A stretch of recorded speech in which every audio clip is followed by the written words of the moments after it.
ස්වාමින් වහන්සේට ප්‍රශංසා වේවා. ඔක්තෝබර් 30 වන බ්‍රහස්පතින්දා දින දිනපතා පූජනය.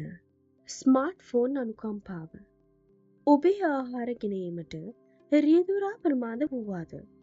ඔහුට එක දරුවක් ශ්‍රේණිගත කිරීමට ලබා දීමට ඔබට ඔබගේ ජංගම දුරකථනය භාවිතා කළ හැක. සාප්පුවේ කළමනාකාරිනිය ඔබට අගෞරවයෙන් කතා කළාද? ඔබට ඇගෙන විවේචනාත්මක සමාලෝචනයක් ලිවිය හැකියි.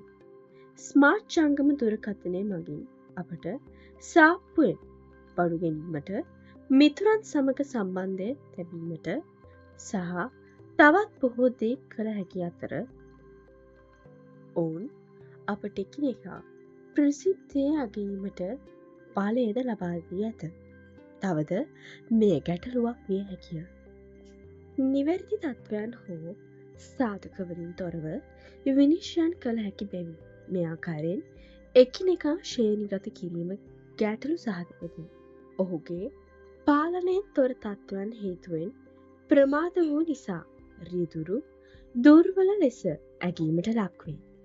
රෝගී දරුවෙකු සමග මුදු රාත්‍රිය පුරාම අවදිව සිටි සාප්පුවේ කළමනාකාරිනියට ඍණාත්මක සමාලෝචනයක් ලැබේ.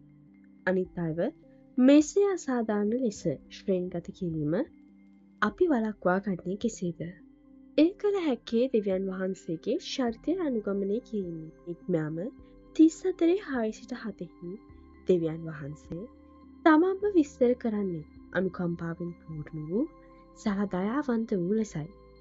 එයින් අදහස් වන්නේ උන්වහන්සේ නිවැරදි සාධක නොමැතිව අපගේ අසාර්ථකත්වය විනිශ්චය නොකරන බවයි.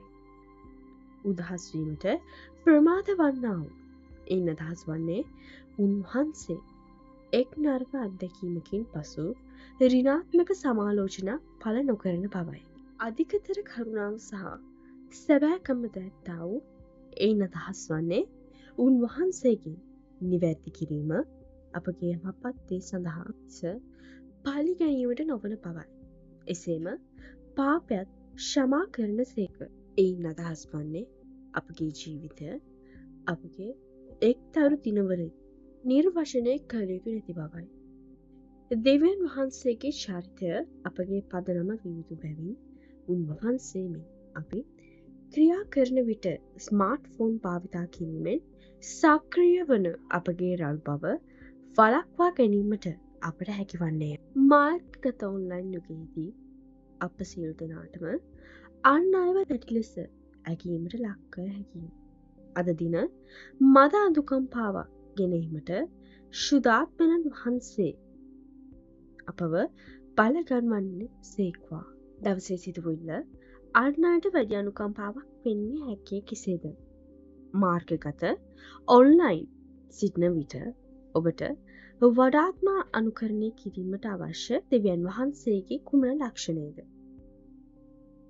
අද දින කියවීම නික්මාම 34:8 දක්වා. ස්වාමින් වහන්සේය උන්වහන්සේ අනුකම්පාවෙන් පූර්ණ වූ දයාවන්ත වූ උදහස් වීමට ප්‍රමාද වන්නා වූ අධිකතර කරුණාව සහ සැබෑකමද ඇත්තා වූ දෙවි කෙනෙක්ය. බයිබලය වසරකින් කියවන්න කිරීමටත් වෙන බයිබල් කොටස. යෙරමියා 21 සිට 21 දක්වා.